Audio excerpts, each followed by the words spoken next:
ان کا آپس کا مکالمہ ہو رہا ہے۔ وَإِذَا لَقُوا الَّذِينَ آمَنُوا قَالُوا آمَنَّا،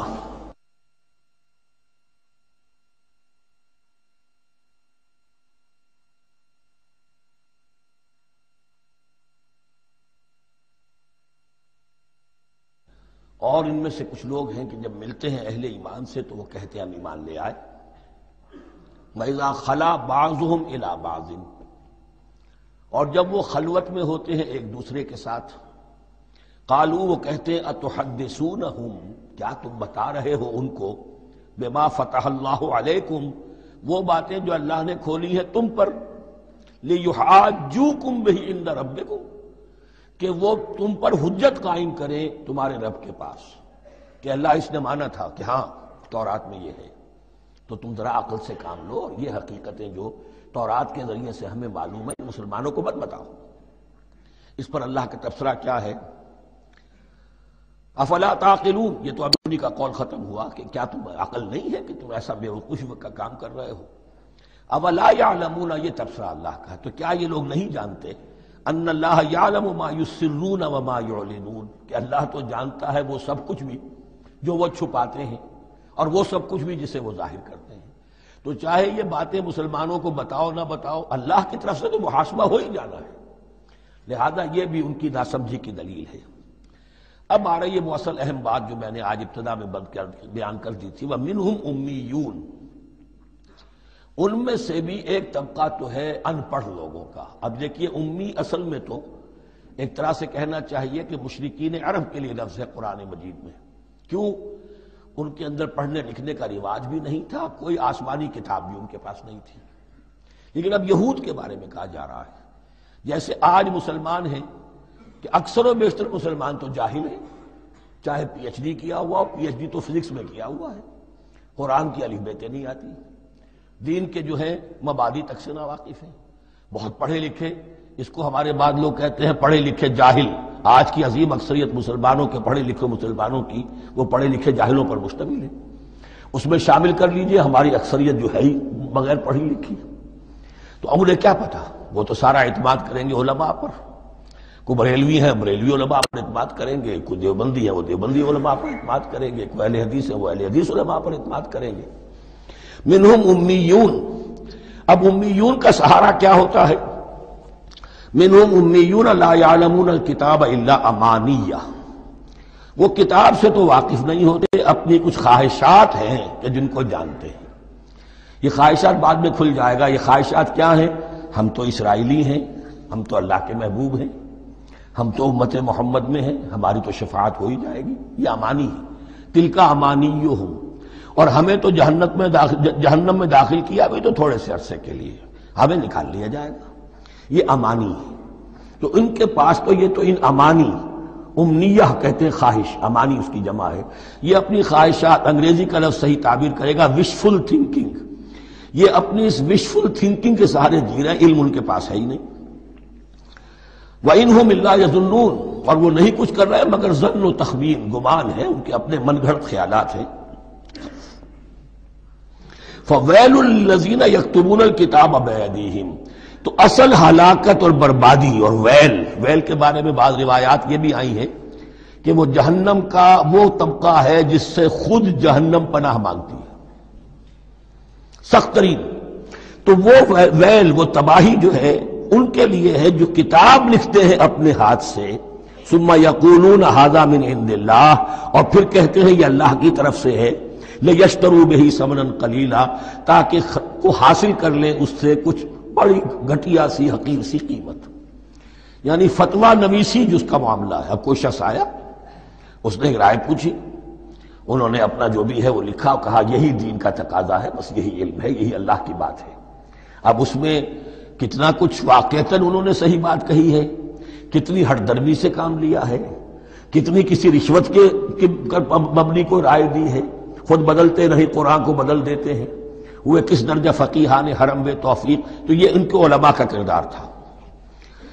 ثم یقولون ھذا من عند اللہ لیشتروا بہ ثمنا قلیلا فویل لہم مما کتبت ایدیہم، تو ہلاکت اور بربادی ہے ان کے لیے اس چیز سے کہ جو ان کے ہاتھوں نے لکھی۔ وَوَيْلٌ لَّهُم مِّمَّا يَكْسِبُونَ، اور ان کے لیے ہلاکت اور بربادی ہے اس کمائی سے جو وہ کر رہے ہیں۔ یہ سارا دھندا جو ہے فتویٰ فروشی کا اور دین فروشی کا، اس کے لیے تباہی وہ اپنے لیے مول لے رہے ہیں، اس سے کوئی ان کو اللہ تعالیٰ کے ہاں کوئی اجر و ثواب نہیں ملے گا۔ وَقَالُوا، اب یہ آگے امانی، وَقَالُوا لَن تَمَسَّنَا النَّارُ إِلَّا أَيَّامًا مَّعْدُودَةً، وہ کہتے ہیں ہمیں تو آگ چھو ہی نہیں سکتی، ہاں گنتی کے چند دن، صرف یہ کہ دوسروں کی آنکھوں میں دھول جھونکنے کے لیے کہ کوئی اعتراض نہ کر دے، اللہ ہمیں آگ میں پھینکا جا رہا اور ان کو نہیں پھینکا جا رہا، یہ ہم سے بھی بدتر تھے کردار میں، تو شاید ان کا منہ بند کرنے کے لیے چند دن کے لیے ہمیں جہنم میں ڈال دیں گے، پھر فوراً نکال دیں گے۔ وَقَالُوا لَن تَمَسَّنَا النَّارُ إِلَّا أَيَّامًا مَّعْدُودَةً، اور وہ کہتے ہیں کہ نہیں چھو سکتی ہمیں آگ مگر گنتی کے چند دن۔ قُلْ اتَّخَذْتُمْ عِندَ اللَّهِ عَهْدًا، ان سے کہیے کیا تم نے اللہ سے کوئی عہد لے لیا ہے، کوئی قول و قرار ہو گیا ہے؟ فَلَن يُخْلِفَ اللَّهُ عَهْدَهُ، کہ تمہیں یہ یقین ہے کہ اللہ اپنے عہد کے خلاف نہیں کرے گا۔ ام تقولون علی اللہ ما لا تعلمون، یا تم اللہ کی طرف اس بات کی نسبت کر رہے ہو، تہمت لگا رہے ہو، جڑ رہے ہو یہ بات اللہ پر جو تم نہیں جانتے، جس کے لیے تمہارے پاس کوئی علم نہیں ہے۔ بلا من کسب سیئۃ، اب یہ انتہائی وہ یونیورسل ٹروتھس جو ہے جو میں نے کہا تھا، ابدی حقائق، اس کی عظیم ترین حقیقت آ رہی ہے، نوٹ کیجئے۔ بلا، کیوں نہیں، من کسب سیئۃ، جس شخص نے جان بوجھ کر ایک گناہ کمایا، لیکن گناہ بڑا، کبائر، صغائر نہیں، سیئۃ، یہ اس کی جو تنکیر ہے وہ ایک کا فائدہ بھی دے رہی ہے اور تفخیم کا بھی۔ جس نے بھی جان بوجھ کر کسبا، ایک گناہ کمایا، فاحاطت بہ خطیئتہ، اور اس کی خطا نے اس کا گھیراؤ کر لیا، یعنی ایک ہی گناہ ہے، سود کھا رہا ہے، باقی نماز ہے، تہجد ہے، یہ ہے وہ ہے، لیکن اس ایک گناہ کی برائی بھی اتنی اس کے گرد جو ہے چھا جائے گی کہ پھر اس کی یہ ساری نیکیاں ختم ہو کر رہ جائیں، ایک گناہ۔ بلا من کسب سیئۃ واحاطت بہ خطیئتہ فاولئک اصحاب النار هم فیہا خالدون، اس میں ہمارے مفسرین نے یہ لکھا ہے کہ اس کی خطا کاری اتنی اس کے اوپر چھا جائے کہ ایمان کا کوئی اثر باقی نہ رہے۔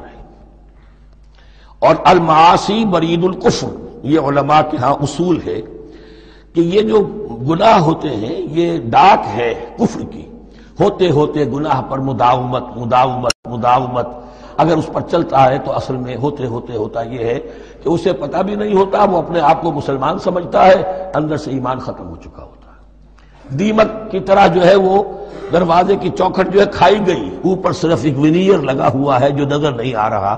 یہ عقل جو ہے اللہ نے دیمک کو بھی دی ہے کہ چھوٹی سی چھپٹی چھوڑ دینا تاکہ دھوکہ کھاتے رہیں لوگ گھر والے، باقی یہ کہ اندر سے کھوکھلا کر دیا۔ اولئک اصحاب النار، یہ آگ والے ہیں، ہم فیہا خالدون، جو اس میں ہمیشہ ہمیشہ رہیں گے۔ یہ ہے قاعدہ کلیہ، قرآن کا قطعی اور ابدی فیصلہ۔ والذین آمنوا وعملوا الصالحات، ہاں اس کے برعکس جو لوگ ایمان لائیں اور نیک عمل کریں۔ اب نیک عمل میں ہر شخص نے اپنا اپنا نظریہ بنا رکھا ہے۔ مراد نیک عمل قرآن مجید کا کیا ہے؟ دین کے سارے تقاضوں کو ادا کرنا، وہ نیک عمل ہوگا۔ آپ نے ایک نیکی لے لی، یتیم خانہ کھول دیا، بڑی فاؤنڈیشن بنا دی، بیواؤں کا انتظام ہو رہا ہے، لیکن کاروبار میں سودی لین دین ہے، جھوٹ ہے، فریب ہے، دھوکہ ہے، سب چل رہا ہے، تو یہ نہیں ہے۔ دین کے تقاضے یہ بھی ہے کہ دین کو قائم کرنے کی جد و جہد میں لگو، اس کی شرائط پوری کرو۔ تو فرمایا والذین آمنوا وعملوا الصالحات اولئک اصحاب الجنہ هم فیہا خالدون، وہ ہیں جنت والے اور وہ اس میں ہمیشہ ہمیشہ رہیں گے۔ وَإِذْ أَخَذْنَا مِيثَاقَ بَنِي إِسْرَائِيلَ لَا تَعْبُدُونَ إِلَّا اللَّهَ، اور یاد کرو جب کہ ہم نے بنی اسرائیل سے عہد لیا تھا تم نہیں عبادت کرو گے کسی کی سوائے اللہ کے۔ وَبِالْوَالِدَيْنِ إِحْسَانًا، اور اس کے ساتھ دوسرا حکم، اور یہ اہم مقام ہے کہ اللہ کے حق کے فوراً بعد والدین کے حق کا ذکر قرآن مجید میں 4 مقامات پر آیا، ان میں سے ایک مقام یہ ہے وَبِالْوَالِدَيْنِ إِحْسَانًا، والدین کے ساتھ نیک سلوک کرو گے، وَذِي الْقُرْبَى، اور قرابت داروں کے ساتھ بھی، وَالْيَتَامَى، اور یتیموں کے ساتھ بھی، وَالْمَسَاكِينَ، اور محتاجوں کے لیے بھی، وَقُولُوا لِلنَّاسِ حُسْنًا، اور لوگوں سے اچھی بات کہو، اچھی بات کہو، صحیح بات کہو، امر بالمعروف کرتے رہو، نیکی کی دعوت دیتے رہو۔ وَأَقِيمُوا الصَّلَاةَ وَآتُوا الزَّكَاةَ، نماز قائم کرو، کمائی قائم رکھو اور زکوٰۃ ادا کرو گے، یہ گویا کہ معاہدہ ہو رہا ہے۔